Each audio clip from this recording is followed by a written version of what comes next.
scrie ceva care merită să fie citit sau fă ceva care merită să fie scris.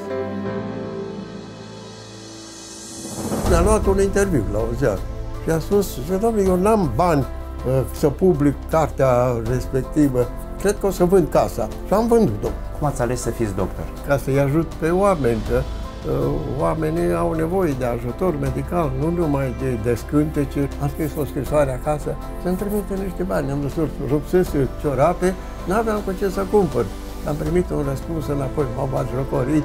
Păi te-ai făcut doctor și nu știu ce, tu ceri de la noi în loc să ne ajuți pe noi. Vai de mine ce mi-a făcut. Sunteți un mare specialist, sunteți geniu în activitatea dumneavoastră. De ce n-ați pus accent pe partea financiară? Viața a fost odată, o singură dată o trăiești și dacă o trăiești cum trebuie, îi ajuți pe oameni, ești cineva. Cât este de important creierul în tot sistemul nostru, în tot sistemul ființei noastre?